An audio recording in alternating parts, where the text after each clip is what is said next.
नमस्कार दोस्तों, आपके परीक्षा में अब कुछ ही दिन बच गया है और आप मैथ और साइंस के चक्कर में ये हिंदी पढ़ना भूल गए हैं। तो आज की वीडियो से आपको मिलेगा पूरे 20 मार्क्स, मतलब 20 नंबर। तो आज की वीडियो में हम देखेंगे क्लास 10 हिंदी का जो गद्य खंड है उसका सारा लेखक परिचय एकदम आसान भाषा में। और हाँ, मैं वही ये इस पे लिखवाया हूं ना, जिससे आपको 20 नंबर कन्फर्म मिल जाए, कन्फर्म। और हाँ भैया, अगर आप अपने कॉपी में इसे नोट कर लेते हैं ना तो 20 नंबर आपका कन्फर्म हो जाएगा। सिर्फ इस वीडियो से सिर्फ आपका 20 नंबर कन्फर्म है। तो देखिए, पहला चैप्टर है जो हमारा हिंदी में है उसका नाम है बातचीत।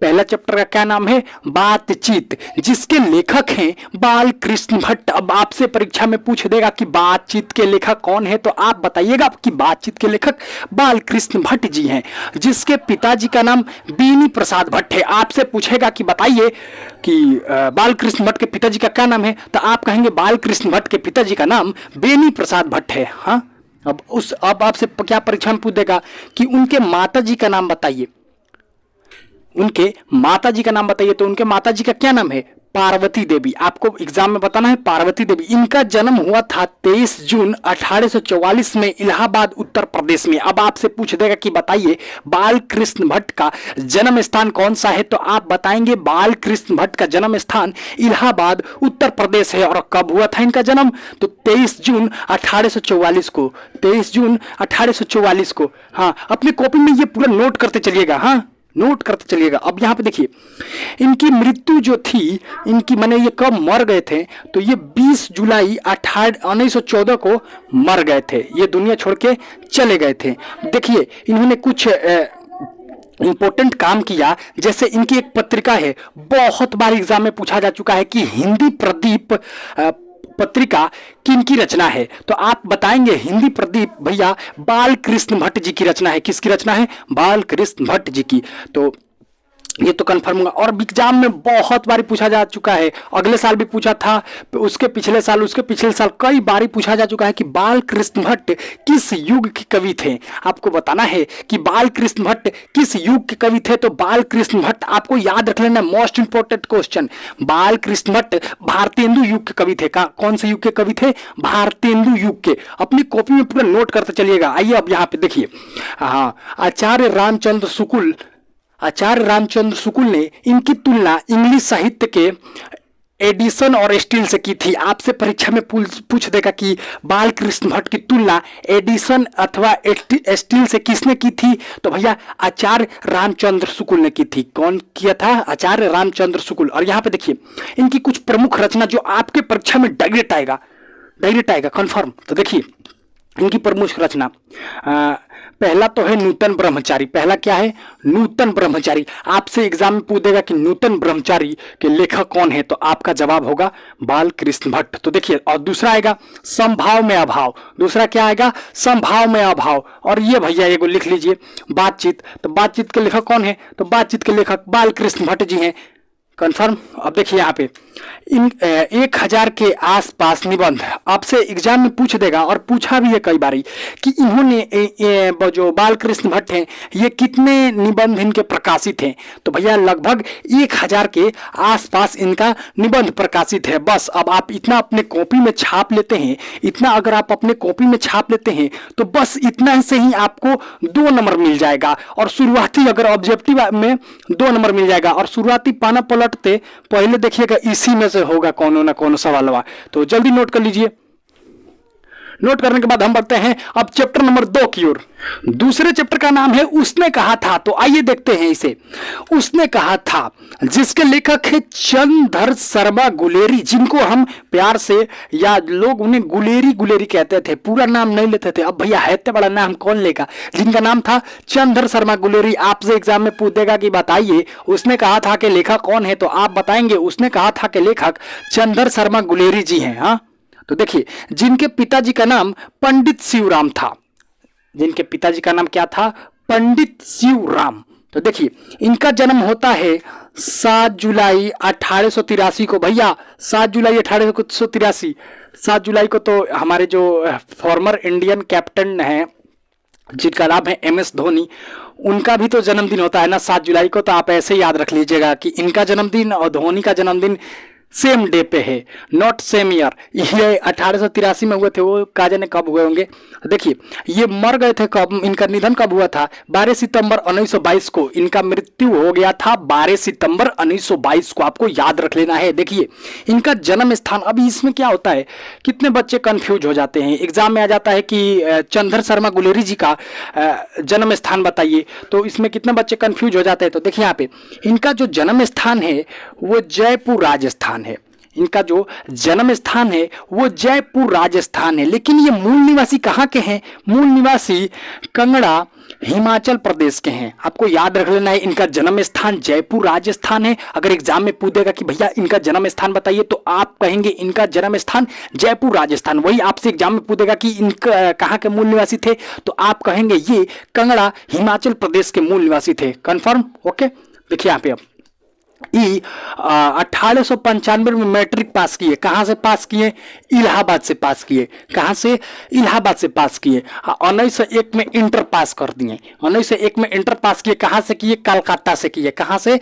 कलकत्ता से। अब देखिए यहाँ पे 1903 में ये बीए भी पास कर लिए। 1903 में ये बीए कर लिए।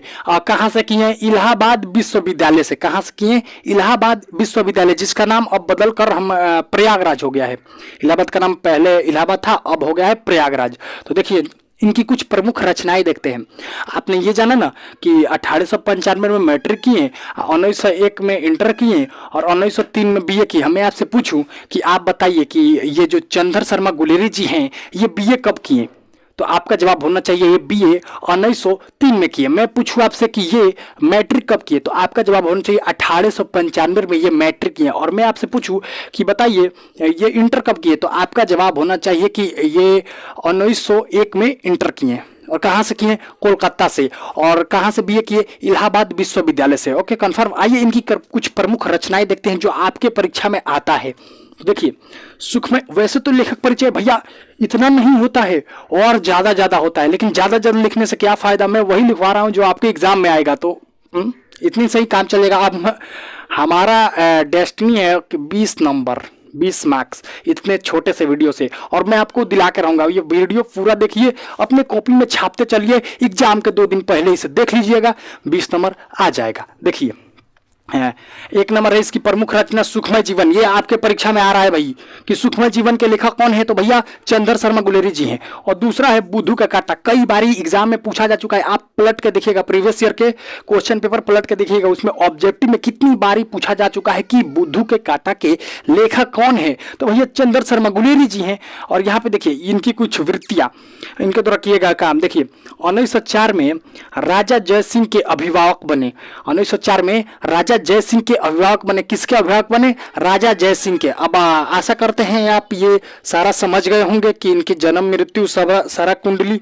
तो देखिए इसको अब अपने कॉपी में नोट कर लीजिए। मैं कॉपी में नोट करने के बाद अब हम चलते हैं चैप्टर नंबर 3 की ओर। तीसरा चैप्टर है हमारा संपूर्ण क्रांति। अगर आपसे परीक्षा में पूछ दे कि बताइए संपूर्ण क्रांति क्या है, निबंध है, कहानी है, भाषण है, डायरी है, लेख है या और कुछ है, तो आपका जवाब होना चाहिए जो संपूर्ण क्रांति है ना वो भाषण है।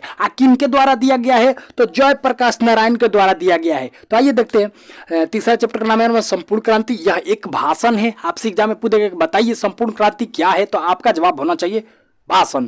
तो देखिए जिसके लेखक हम नहीं बोल सकता, चलिए लेखक है मानिए, जिसके लेखक है जयप्रकाश नारायण। आपसे एग्जाम में पूछ दे कि बताइए कि संपूर्ण क्रांति के लेखक कौन है, तो आपका जवाब होना चाहिए कि संपूर्ण क्रांति के लेखक हमारे जयप्रकाश नारायण जी हैं, जिनके पिताजी का नाम हर्षुदयाल है। आपसे पूछेगा कि बताइए कि जयप्रकाश नारायण जी के पिताजी का क्या नाम है, तो भैया हर्षुदयाल। जिनकी माताजी का नाम फूल रानी है। आपसे एग्जाम में पूछेगा कि फूल रानी किनकी माताजी का नाम है, तो आपका जवाब होना चाहिए फूल रानी जयप्रकाश नारायण जी की माताजी का नाम है। और इनका जन्म हुआ है 11 अक्टूबर 1902 को। अपनी कॉपी में एक लाइन छाप लीजिए, क्योंकि एक चैप्टर से आपको मैं 2 नंबर दिलवा कर रहूंगा और यहाँ ऑब्जेक्टिव में आएगा, सब पहले ही आ जाएगा, ऑब्जेक्टिव में पक्का आएगा।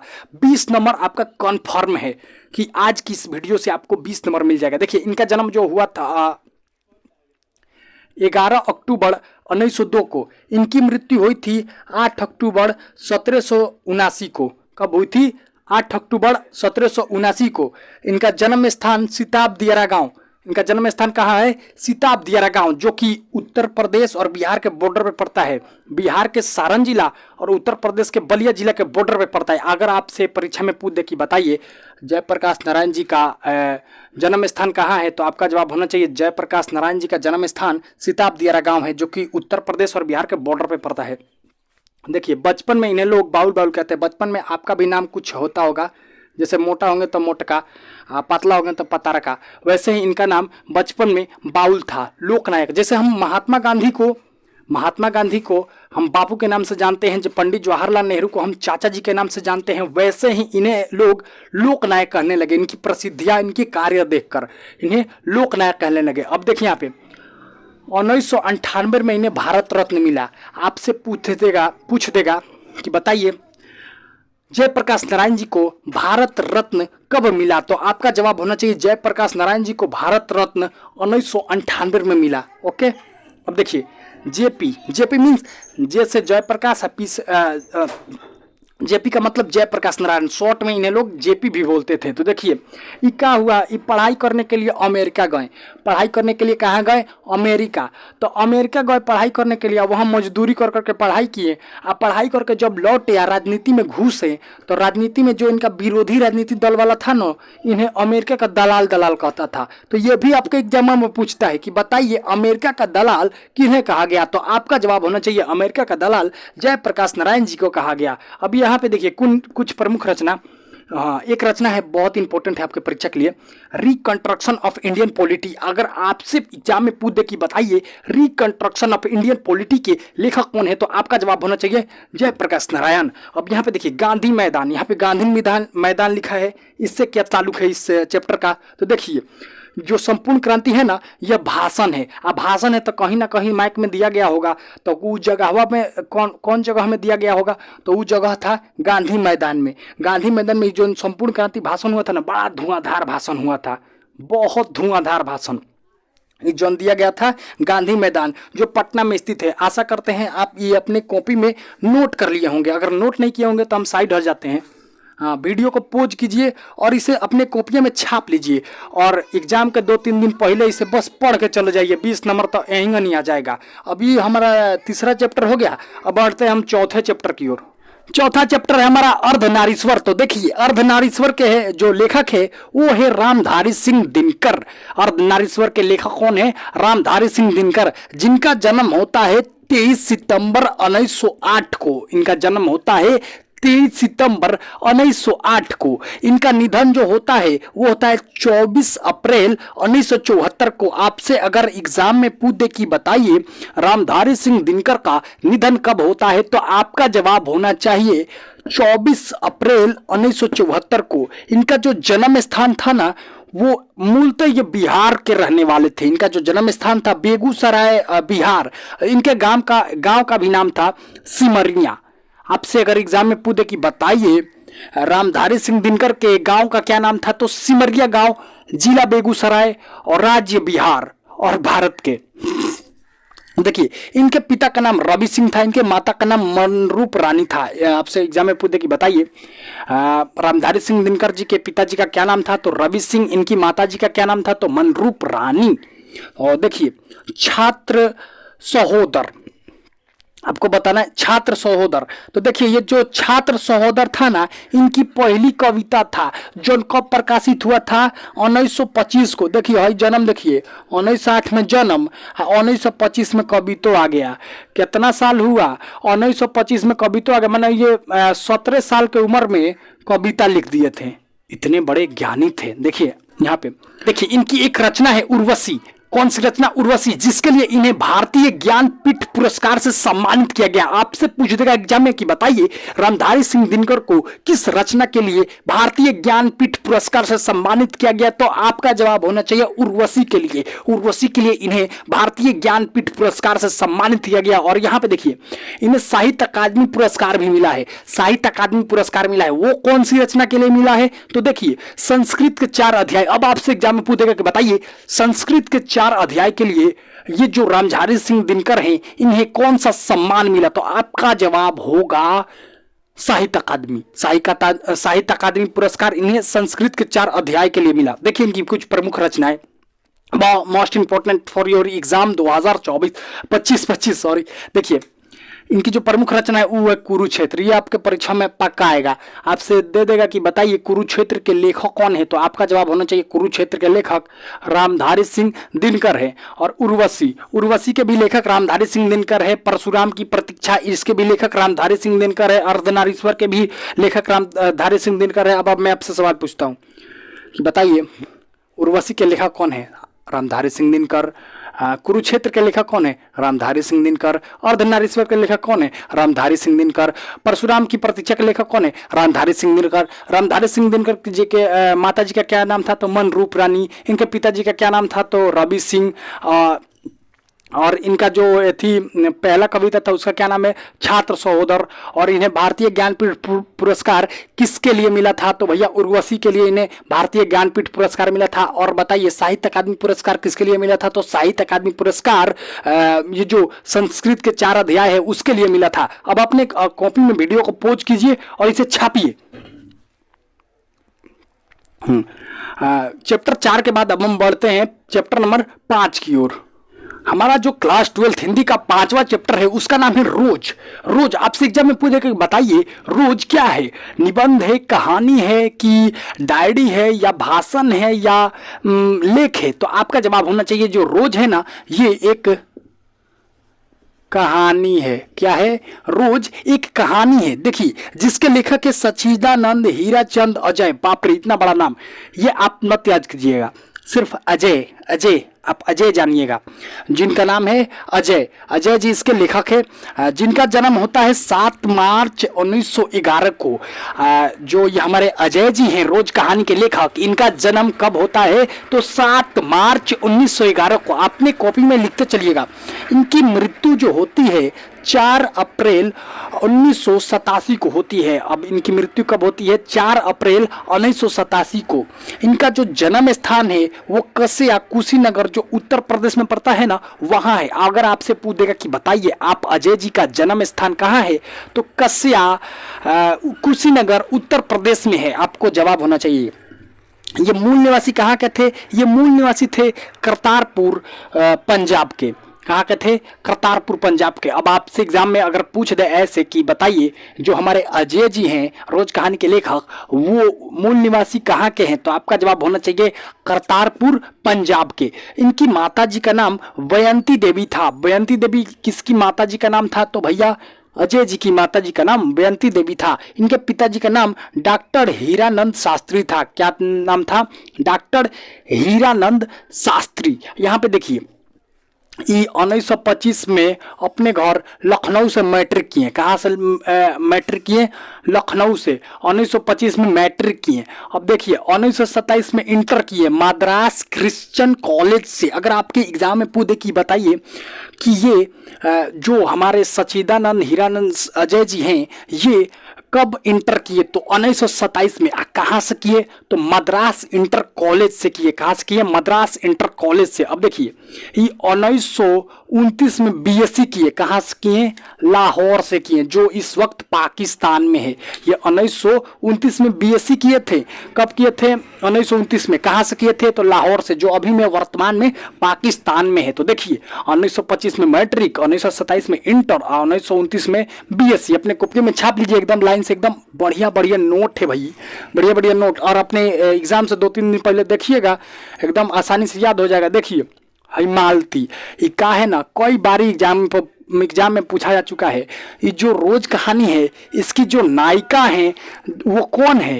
ये रोज कहानी एक होता है ना, एक बिंदु पे आप लेख लिखिए, वैसे ही इस रोज कहानी का हीरो मतलब हीरोइन कौन है, तो रोज कहानी की हीरोइन है हमारी मालती, जो कि लेखक मालती दूर के रिश्तेदार में के भाई हैं।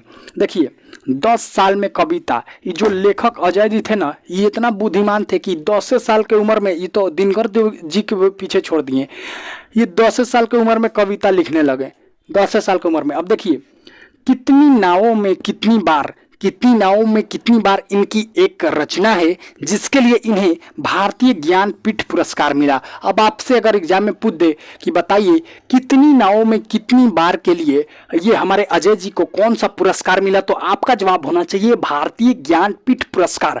आशा करते हैं आप अपने कॉपी में इतना छाप लिए होंगे, अगर नहीं भी छापे होंगे तो हम हट जाते हैं, छाप लीजिए, वीडियो को पॉज करके छाप लीजिए।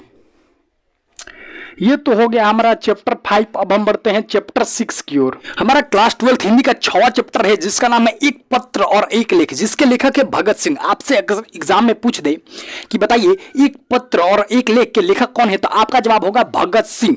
तो इनके पिताजी का नाम था किशन सिंह। अब आपसे कोई पूछ दे कि बताइए भगत सिंह के पिताजी का क्या नाम था, तो आपका जवाब होना चाहिए किशन सिंह। इनकी माता का नाम विद्यावती था। इनकी माता का नाम विद्यावती था। इनका जन्म 28 सितंबर 1907 को हुआ था। इनका जन्म कब हुआ था? 28 सितंबर 1907 को। इनकी शहादत, इनकी मृत्यु नहीं बोल सकते भैया, शहादत तो इनको फांसी कब हुआ था? देखिए इनको फांसी हुआ था 23 मार्च 1931 को। कई बार एग्जाम में पूछा जाता है कि भगत सिंह को फांसी कब दी गई, भगत सिंह की शहादत कब हुई, तो आपका जवाब होना चाहिए 23 मार्च 1931 को। डन। देखिए इनका जो जन्म स्थान था वो लावलपुर में था। लावलपुर जो पाकिस्तान में अभी पड़ता है, वहीं पे इनका जन्म स्थान था। और इनका जो पैतृक गांव था वो खटकड़ कल्ला पंजाब में पड़ता है, वहां पे था। कहां पे था? खटकड़ कल्ला पंजाब में। तो देखिए यहां पे ये क्लास 1 से 4 तक प्राइमरी स्कूल में पढ़ाई किए। कहाँ पढ़ाई किए? क्लास 1 से लेकर 4 तक प्राइमरी स्कूल में पढ़ाई किए। उसके बाद क्या किए? 5 से लेकर 9 तक डीएवी स्कूल जो लाहौर में स्थित था उस समय, वहां पढ़ाई की। माने पढ़े लिखे में बहुत तेज थे। मारो करने में ये भगत सिंह, बाप रे। देखिए क्लास 5वीं से लेकर 9वीं तक डीएवी लाहौर में पढ़ाई की। आपसे कोई पूछ देगा कि ये जो भगत सिंह थे वो क्लास 5वीं से 9वीं तक कहाँ पढ़ाई किए, तो डीएवी में पढ़ाई किए। कौन जगह पढ़ाई किए? तो लाहौर में किए। ये आपको याद रख लेना। अब देखिए ये बीए किए, बीए नेशनल कॉलेज लाहौर से किए। बीए ये आधे में छोड़ दिए, कुछ कारणों की वजह से। ये क्रांतिकारी गतिविधियों की वजह से ये बीए कर रहे थे। कहाँ से कर रहे थे? नेशनल कॉलेज लाहौर से। लेकिन कुछ कारण की वजह से ये बीए बीचे में छोड़ दिए। और बहुत बार ये एक क्वेश्चन पूछा जाता है कि बताइए भगत सिंह के चाचा का क्या नाम था। आपको बताना है कि भगत सिंह के चाचा जी का क्या नाम था। तो इनके चाचा जी का नाम अजीत सिंह था, जो कि कई बार जेल में गए। और देखिए कार्ल मार्क्स आपसे पूछ देगा कि भगत सिंह किस व्यक्ति से प्रभावित थे, तो भगत सिंह भैया कार्ल मार्क्स के जो सोच था उससे प्रभावित थे। कार्ल मार्क्स के से प्रभावित थे, आपको ये याद रख लेना है। अब देखिए 12 वर्ष की आयु में ही क्रांतिकारी गतिविधियां, ऐसा फिल्म में दिखाया जाता है कि जब ये 12 वर्ष के थे तो बंदूक था, बंदूक को बोने लगे थे खेत में। तो इनके पापा जी पूछे कि क्यों बो रहा है बेटा, तो ये कहें कि पापा जी बंदूक ना गोली ज़्यादा देगी तो उस समय अंग्रेजों को मारूंगा। तो देखिए कितना इनका सोच बड़ा था। 12 वर्ष की आयु में क्रांतिकारी गतिविधि चालू कर दिए थे। और 12 वर्ष की आयु में हमारे गांव का लोग का नया पबजी खेलता है लोग, और ये क्रांतिकारी देश के बारे में सोच रहे थे। अरे बाप रे इंसान। देखिए यहाँ पे आशा करते हैं आप ये सब समझ गए होंगे कि भगत सिंह एक पत्र और एक लेख के लेखक भगत सिंह, इनके पिताजी का नाम किशन सिंह, इनकी माताजी का नाम विद्यावती, इनका जन्म 28 सितंबर 1907 को, इनकी शहादत 23 मार्च 1931 को, जन्म स्थान इनका लावलपुर पाकिस्तान में, पैतृक गाँव खटखड़ला पंजाब में। 1 से लेकर 4 तक पढ़ाई प्राइमरी में किए और 5 से लेकर 9 तक पढ़ाई डीएवी लाहौर में किए। और बीए नेशनल कॉलेज लाहौर से कर रहे थे, बीच में छोड़ दिए। इनके चाचा जी का नाम अजीत सिंह था। ये कार्ल मार्क्स के विचारधारा से प्रभावित थे और 12 वर्ष की उम्र में ही ये क्रांतिकारी गतिविधियां चालू कर दिए थे। अब आप क्या कीजिए, अपने कॉपी में नोट कर लीजिए, हम साइड हो जाते हैं। कॉपी में नोट करने के बाद अब हम बढ़ते हैं 7वें चैप्टर की ओर। 7वें चैप्टर का नाम है हमारा ओ सदा नीरा, जिसे लिखा है जगदीश चंद्र माथुर ने। तो कोई आपसे एग्जाम में सवाल कर दे कि ओ सदा नीरा के राइटर कौन है, तो आपका जवाब होना चाहिए ओ सदा नीरा के राइटर जगदीश चंद्र माथुर जी हैं, जिनके पिताजी का नाम लक्ष्मी नारायण माथुर है। इनके पिताजी का नाम क्या है? लक्ष्मी नारायण माथुर, जिनका जन्म होता है 16 जुलाई 1917 को। अपनी कॉपी में पॉइंट बाय पॉइंट नोट करते चलिएगा।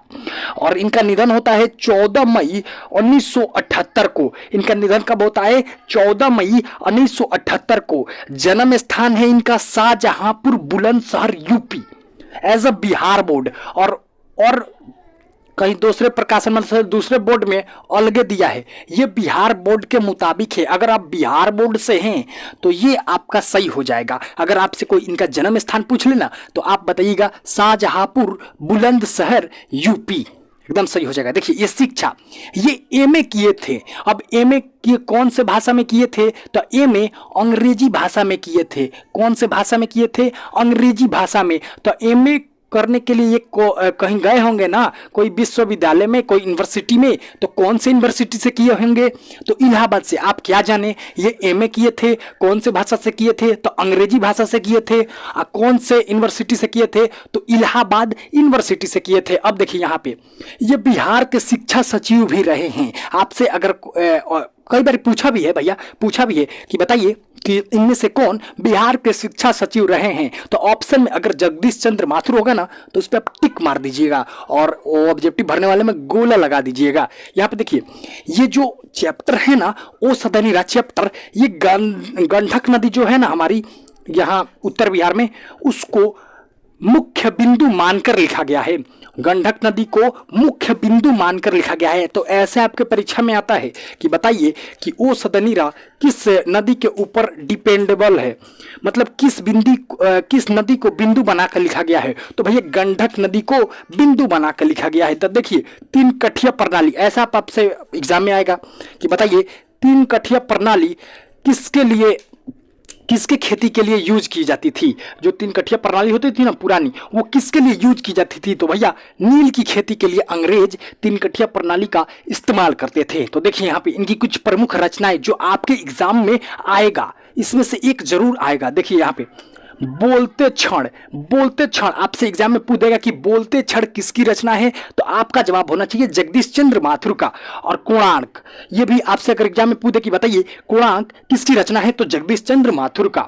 भोर का तारा, मोस्ट इंपॉर्टेंट क्वेश्चन, भोर का तारा किसकी रचना है? तो जगदीश चंद्र माथुर का। ऐसे क्या कीजिए आप पूरा ये नोट कर लीजिए।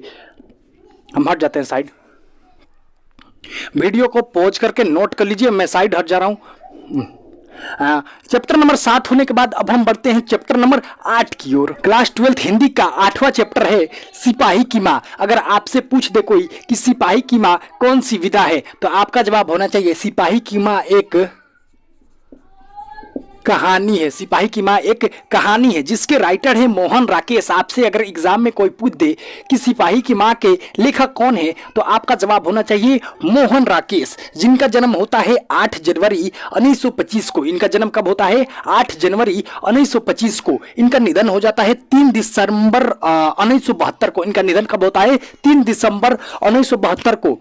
इनका जो जन्म स्थान था वो जंडी वाली गली, पंजाब था। आपसे कोई पूछ दे कि इनका जन्म स्थान बताइए, तो आप बताएंगे जंडी वाली गली, पंजाब। तो देखिए इनकी माता का नाम बच्चन कौर था और इनके पिताजी का नाम करमचंद्र गुगलानी था। इनके माता का नाम बच्चन कौर, इनकी माता और पिता का नाम करमचंद्र गुगलानी।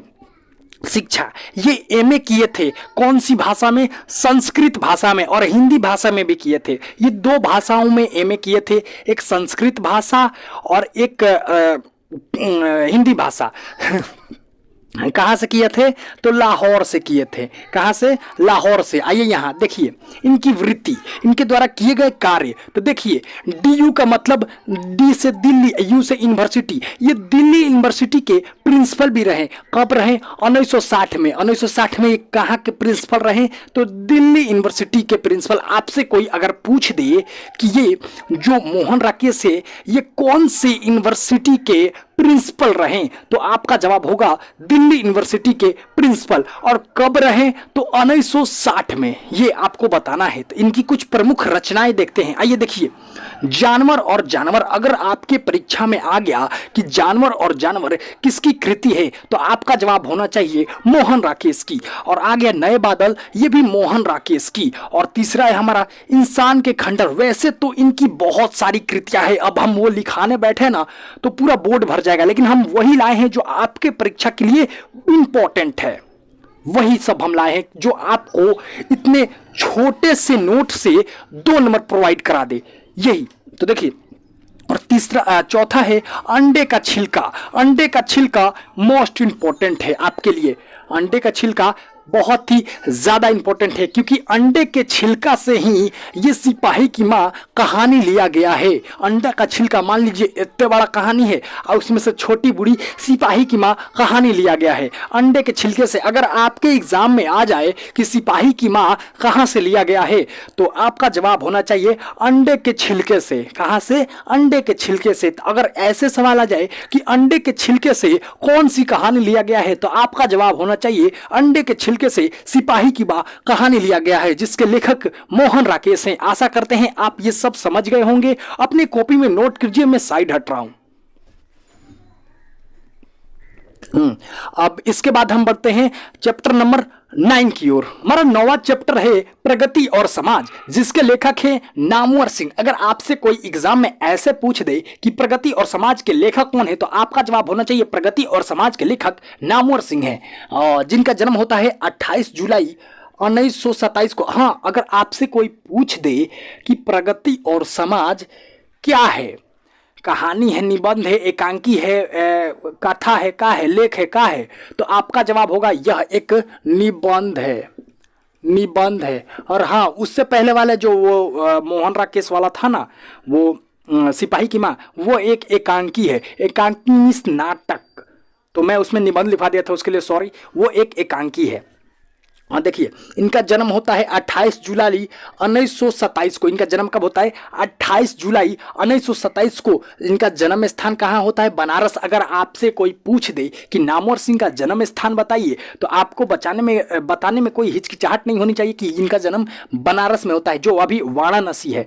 इनके पिताजी का नाम नागर सिंह था, जो पेशे से शिक्षक थे। आप को अगर एग्जाम में पूछ दे कि बताइए नामवर सिंह के पिता नागर सिंह पेशे से क्या थे, तो आपका जवाब होना चाहिए शिक्षक। इनकी माता का नाम बागेश्वरी देवी था। ये शिक्षा इनकी देखिए, आइए शिक्षा देखते हैं। ये बीए और एमए दोनों किए। ये बीए और एमए दोनों किए। और कहाँ से किए? तो बनारस हिंदू यूनिवर्सिटी बीएचयू से किए। कहाँ से किए? बीएचयू, बनारस हिंदू यूनिवर्सिटी से। नए प्रतिमान, यहाँ पे देखिए, इन्हें साहित्य अकादमी पुरस्कार 1971 में मिला। कब मिला? 1971 में मिला। अब बात उस पर आ गया कि इन्हें साहित्य अकादमी पुरस्कार काहे खातिर मिला, तो इनका एक कृति है नए प्रतिमान। नए प्रतिमान इनका एक कृति है, उसके लिए इन्हें साहित्य अकादमी पुरस्कार मिला। कब मिला? 1971 में। कब मिला? 1971 में साहित्य अकादमी पुरस्कार नए प्रतिमान के लिए। अब यहाँ पे देखिए, इनकी कुछ कृतियां देखते हैं। वाद विवाद संवाद पहली कृति है, वाद विवाद संवाद। और आपको एक बात बताऊं, ये जो प्रगति और समाज चैप्टर है ना, ये यहीं से लिया गया है। यहीं से लिया गया है। कहाँ से लिया गया है?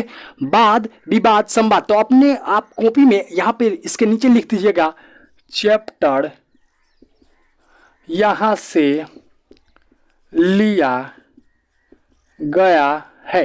ये जो हमारा प्रगति और समाज चैप्टर है ना, ये यहां से लिया गया है, वाद विवाद संवाद से। तो अगर आपसे कोई एग्जाम में पूछे कि बताइए प्रगति और समाज जो हमारा एक निबंध है, वो कहां से लिया गया है, तो आपका जवाब होना चाहिए वाद विवाद संवाद से। तो यहाँ पे देखिए, दूसरा है छायावाद। ये भी आपके परीक्षा के लिए बहुत ही ज्यादा इंपॉर्टेंट है। अगर आपसे कोई पूछ दे कि बताइए छायावाद किसकी कृति है, तो आपका जवाब होना चाहिए नामवर सिंह की। नामवर सिंह की। तो यहाँ पे देखिए जी, ये अपना गुरु किसे मानते थे? ये जो नामवर सिंह थे ना, अपना गुरु हजारी प्रसाद द्विवेदी को मानते थे। तो आपको अगर एग्जाम में आ जाए कि नामवर सिंह के गुरु कौन थे, तो हजारी प्रसाद द्विवेदी याद रखना है। ये भैया प्रोफेसर भी रहे, ये प्रोफेसर भी रहे। तो आप अब जानना चाहेंगे कि प्रोफेसर रहे, लेकिन कहाँ के प्रोफेसर रहे, तो ये भैया जोधपुर यूनिवर्सिटी के प्रोफेसर रहे। तो आप कहेंगे कि कब रहे, हमको नहीं मालूम है। तो जानते हैं कब रहे? 1970 में। कब रहे? 1970 में। कहाँ रहे? प्रोफेसर। कहाँ के? जोधपुर यूनिवर्सिटी के। ये आपको याद रख लेना है। ये पीएचडी भी किए। पीएचडी काची पे किए? तो पृथ्वी रासो की भाषा, इनकी खुद की कृति है, उसी पे पीएचडी कर लिए। पृथ्वी रासो की भाषा। अगर आपसे कोई पूछ दे कि बताइए नामवर सिंह किस पर पीएचडी किए, तो आपका जवाब होना चाहिए पृथ्वी रासो की भाषा। और आपसे अगर एग्जाम में पूछे कि पृथ्वीरासों की भाषा किसकी कृति है, तो आपका जवाब होना चाहिए नामवर सिंह। ओके, अब क्या कीजिए, आप अपने कॉपिया में इसको छाप लीजिए, हम साइड हट रहे हैं। ये तो 9वां चैप्टर हो गया। अब हम बढ़ते हैं 10वें चैप्टर की ओर। अब हम बढ़ चले हैं 10वें चैप्टर की ओर। हमारे क्लास 12 हिंदी का 10वें चैप्टर का नाम है जूठन, जिसे लिखा है ओम प्रकाश वाल्मीकि ने। तो सबसे पहले सवाल कि जूठन क्या है? ये एक कहानी है, निबंध है, या क्या है? तो ये एक आत्मकथा है,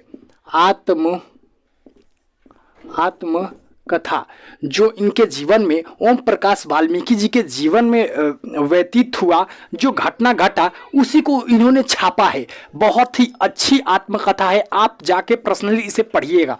देखिए, जूठन जिसके लेखक है ओम प्रकाश वाल्मीकि, इनका जन्म होता है बरला, मुजफ्फरनगर, उत्तर प्रदेश में। अगर आपसे कोई पूछ दे कि ओम प्रकाश वाल्मीकि का जन्म स्थान बताइए, तो आप बताएंगे बरला, मुजफ्फरनगर, उत्तर प्रदेश। इनके पिताजी का नाम छोटन लाल था। ये पेशे से बहुत ये जो दलित वर्ग से थे, ओम प्रकाश वाल्मीकि जी दलित वर्ग से थे। स्कूल में जाते थे तो पढ़ाई के जगह इनसे झाड़ू मरवाया जाता था। वही इनकी माताजी का नाम मकुंदी देवी था, इनकी माताजी का नाम मकुंदी देवी था।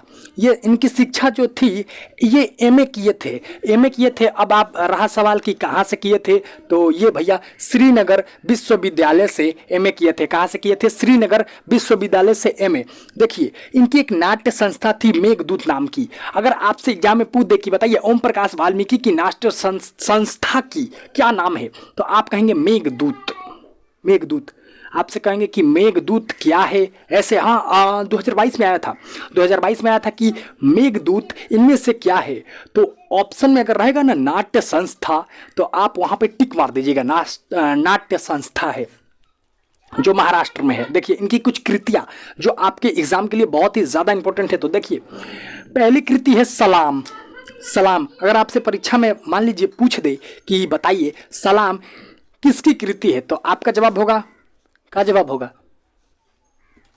ओम प्रकाश वाल्मीकि। और वैसे ही आपसे पूछे घुसपैठी है, तो आपसे पूछेगा कि घुसपैठी कौन सी विधा है। जैसे ये जूठन आत्मकथा है ना, वैसे ही आपसे पूछेगा कि घुसपैठी कौन सी विधा है, तो घुसपैठी एक कहानी है जो ओम प्रकाश वाल्मीकि द्वारा रचित है। तो आपसे अगर एग्जाम में ये भी पूछ दे कि बताइए घुसपैठी के लेखक कौन है, तो आपका जवाब होना चाहिए घुसपैठी के लेखक ओम प्रकाश वाल्मीकि है। हाँ, डन। देखिए, सदियों का संताप, यह भी कई बार एग्जाम में पूछा जा चुका है कि बताइए सदियों का संताप के रचनाकार कौन है, तो ओम प्रकाश वाल्मीकि। देखिए, इन्हें कौन सा सम्मान मिला? माने सम्मान तो बहुत सारा मिला, इन्हें जो पुरस्कार सम्मान बहुत सारा मिला। इसी राइटर को नहीं, जितने राइटर हैं चैप्टर 1 से लेकर 10 तक अभी तक में, उन लोगों को बहुत सारा सामान मिला। अब सब सामान हम लिखवाने बैठ जाएंगे, पुरस्कार लिखवाने बैठ जाएंगे, तो बोर्ड पे जगह नहीं बचेगा और टाइम लग जाएगा 1 दिन। लेकिन हम आपको ये कम समय में 20 मार्क्स की तैयारी करा रहे हैं। वही इसीलिए हम जो इम्पोर्टेंट है ना, जो इम्पोर्टेंट है, महत्वपूर्ण है आपके परीक्षा के लिए, जो बार बार आता है और आएगा, वही लिखवा रहे हैं। तो देखिए यहाँ पे सम्मान डॉक्टर अंबेडकर राष्ट्रीय पुरस्कार इन्हें मिला। कब मिला? 1993 में। कब मिला? 1993 में। आपको अगर पूछ दे कोई डॉक्टर राष्ट्रीय अंबेडकर पुरस्कार ओम प्रकाश वाल्मीकि को कब मिला, तो 1993 में मिला, 1993 में। तो देखिए, हो गया, बस हो गया। अब अपने कॉपियों में इसको छाप लीजिए, हम साइड हटते हैं। चैप्टर 10वें के बाद अब हम बढ़ते हैं चैप्टर नंबर 11 की ओर। 11वें चैप्टर का नाम है हंसते हुए मेरा अकेलापन। अब आपसे कोई पूछते कि हंसते हुए मेरा अकेलापन कौन सी विधा है, कौन सी विधा की रचना है, तो आपका जवाब होगा कि हंसते हुए मेरा अकेलापन ना कविता है, ना निबंध है, ना आत्मकथा है, ना लेख है। ये क्या है? तब ये क्या है? ये है डायरी, ये है डायरी। अब आपसे पूछ दे कोई कि हंसते हुए मेरा अकेलापन क्या है, तो आप झटाक दे बता दीजिएगा कि क्या है? डायरी है, जिसके लेखक है मल्यज। अब आपको परीक्षा में सवाल आ गया, मान लीजिए ऑब्जेक्टिव में पहले कहीं पन्ना पा गया कि हंसते हुए मेरा अकेलापन के लेखक कौन है, तो आप फटाक दे मल्यज पे टिक मार दीजिएगा। जिनके पिताजी का नाम त्रिलोकीनाथ वर्मा है, इनके पिताजी का नाम त्रिलोकीनाथ वर्मा है। अब आप अपनी कॉपी में एक एक करके नोट करते चलिएगा। अगर कहीं वर्ड प्रॉब्लम हो, समझने में दिक्कत हो रही हो, तो मैं बोल रहा हूँ, मेरी आवाज़ के माध्यम से आप लिख लीजिएगा। पिताजी का नाम त्रिलोकीनाथ वर्मा, माताजी का नाम प्रभावती। आप से अगर पूछ दे कि मल्ल जी की माताजी का क्या नाम था, तो प्रभावती। इनका जन्म जो हुआ था 1935 में हुआ था। इनका जन्म 1935 में हुआ था। कहाँ हुआ था? आजमगढ़, उत्तर प्रदेश में। इनका जन्म कहाँ हुआ था? महुई गांव में, आजमगढ़ है, वहीं पे इनका जन्म हुआ था, जो कि उत्तर प्रदेश में स्थित है। इनकी मृत्यु 1882 में हो गई थी। ये कब मर गए थे? 1882 में। देखिए, ये एमए किए थे, एमए किए थे। अब रहा एमए कौन सी भाषा में किए थे, तो ये भैया एमए अंग्रेजी भाषा में किए थे। अब इलाहाबाद की कहाँ से किए थे, तो ये भैया इलाहाबाद विश्वविद्यालय, इलाहाबाद यूनिवर्सिटी से किए थे। मालूम, ये एमए किए थे अंग्रेजी भाषा में इलाहाबाद से। आपसे अगर परीक्षा में पूछ दे कि ये जो मल्लज है ये कौन से विश्वविद्यालय से एमए किए थे, तो आपका जवाब होना चाहिए इलाहाबाद विश्वविद्यालय। और आपसे अगर पूछ दे कि ये कौन सी भाषा में एमए किए थे, तो आपका जवाब होना चाहिए अंग्रेजी भाषा। हाँ, देखिए, कुछ इंपॉर्टेंट नोट है। देखिए, ये बचपन में ना क्षय रोग से ग्रसित थे। अब कितना बार आया है परीक्षा में, ऑब्जेक्टिव में, कि बताइए इनमें से कौन से लेखक बचपन में क्षय रोग से ग्रसित थे। तो ऑप्शन में अगर मल्ल दिया रहा हो ना, तो आप वहाँ पे टिक मार दीजिएगा, क्योंकि मल्ल जी बचपन में क्षय रोग से ग्रसित थे। 1964 में कृषि मंत्रालय में एज अ लेखनी के तौर पे काम किए थे। ये 1964 में जो कृषि मंत्रालय है भारत सरकार का, वहां पे एज अ राइटर लेखनी का काम किए थे। हाँ, आइए इनकी कृतियां देखते हैं। जख्म पर धूल, बहुत बार एग्जाम में पूछा जा चुका है कि बताइए जख्म पर धूल किसकी रचना है, तो आपका जवाब होना चाहिए जख्म पर धूल किस मल्ल जी की रचना है। कविता के साक्षात्कार, कविता के साक्षात्कार किसकी रचना है, तो मल्ल जी की रचना है। संवाद व एकालाप किसकी रचना है, मल्ल जी की रचना है। तो देखिए, आपने क्या देखा कि हंसते हुए मेरा कलापन एक डायरी है जिसके लेखक मल्ल जी हैं। इनका पिताजी का नाम त्रिलोकीनाथ वर्मा है, इनकी माताजी का नाम प्रभावती है। इनका जन्म 1935 में हुआ था और इनकी मृत्यु 1882 में हुई थी। ये शिक्षा, इनकी शिक्षा ये एमए किए थे अंग्रेजी भाषा में इलाहाबाद से, और ये बचपन में क्षय रोग से ग्रसित थे। 1964 में कृषि मंत्रालय में एज अ राइटर के तौर पर काम किए थे।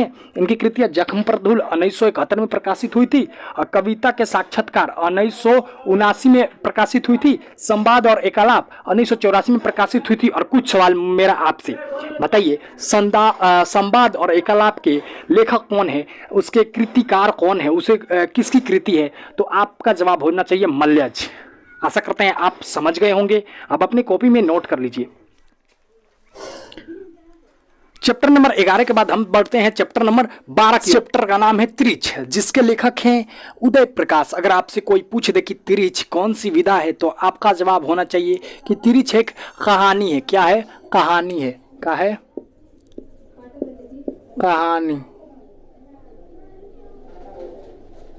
कहानी, जिसके लेखक हैं उदय प्रकाश। अगर आपसे कोई पूछ दे कि तिरिच कहानी के लेखक कौन है, तो आपका जवाब होना चाहिए उदय प्रकाश। बेसिकली इस कहानी में होता क्या है, एक लड़का होता है जिसके पिताजी को लिजार्ड काट लेता है। लिजार्ड मतलब जहरीला विष कपड़ा, जहरीला विष कपड़ा काट लेता है, जिसको उसके पिताजी की मौत हो जाती है।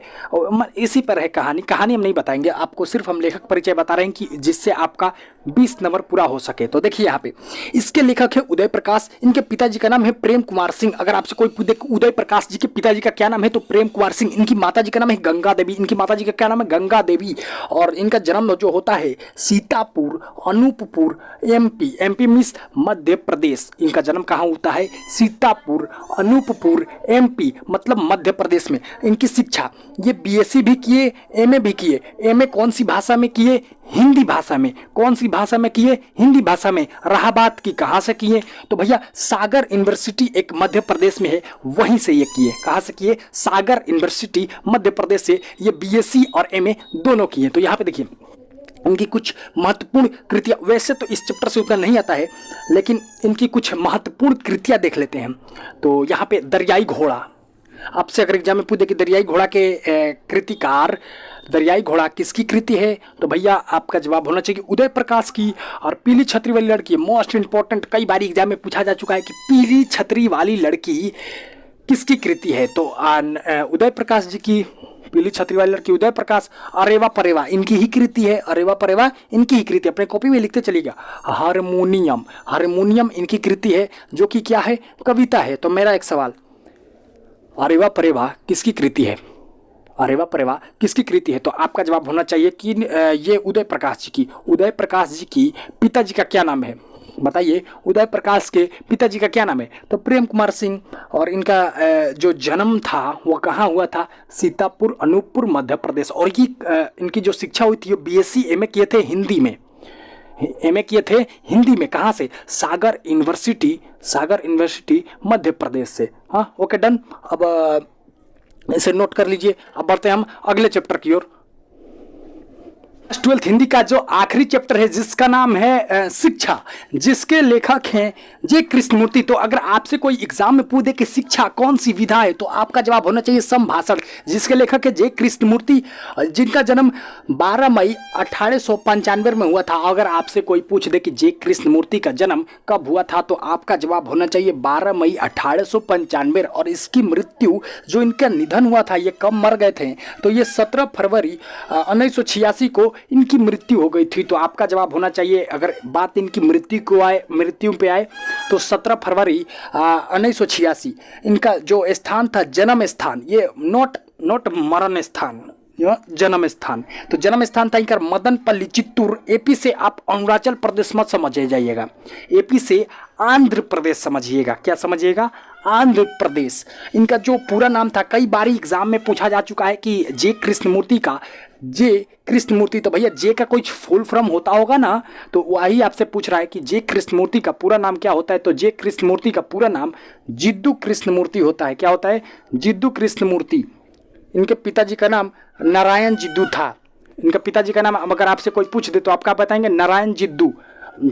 इनकी कुछ कृतियां देख लेते हैं जो आपके परीक्षा के लिए इंपॉर्टेंट है। तो देखिए, the first and last freedom. आपसे अगर कोई पूछ ले कि एग्जाम में कि the first and last freedom के लेखक कौन है, तो आपका जवाब होना चाहिए the first and last freedom के लेखक हमारे जे कृष्णमूर्ति साहब हैं। और जो हमारा दूसरा है द ओनली रेवोल्यूशन, अगर आपसे एग्जाम में पूछे, मैंने वैसे तो इस चैप्टर से उतना लेखक परिचय में नहीं आता है, और लेखक परिचय के लिए जो इंपॉर्टेंट है मैं 1 से लेकर 13 तक लिखवा चुका हूं। अब इसी से आपका 20 नंबर आ जाएगा। देखिए, द ओनली रेवोल्यूशन ये किसकी रचना है? तो भैया जे कृष्णमूर्ति की रचना है। आशा करते हैं आप अपने ये कॉपियां में छाप लिए होंगे कि शिक्षा एक संभाषण है। इसके लेखक जे कृष्णमूर्ति हैं। जे कृष्णमूर्ति का पूरा नाम जिद्दू कृष्णमूर्ति है, और इनका जन्म 12 मई 1895 को हुआ था। इनका निधन 17 फरवरी 1986 को हुआ था। जन्म स्थान था मदनपल्ली, चित्तूर, आंध्र प्रदेश। AP का मतलब आंध्र प्रदेश। इसी के साथ हम चैप्टर नंबर 1 से चैप्टर नंबर 13 तक का सारा लेखक परिचय कंप्लीट कर चुके हैं। अगर आपको अच्छा लगा हो और हमारी वीडियो आपको आप तक पहुंच गई हो, तो हमारे चैनल को सब्सक्राइब करें और अपने दोस्तों के साथ शेयर करना ना भूलें। जी धन्यवाद।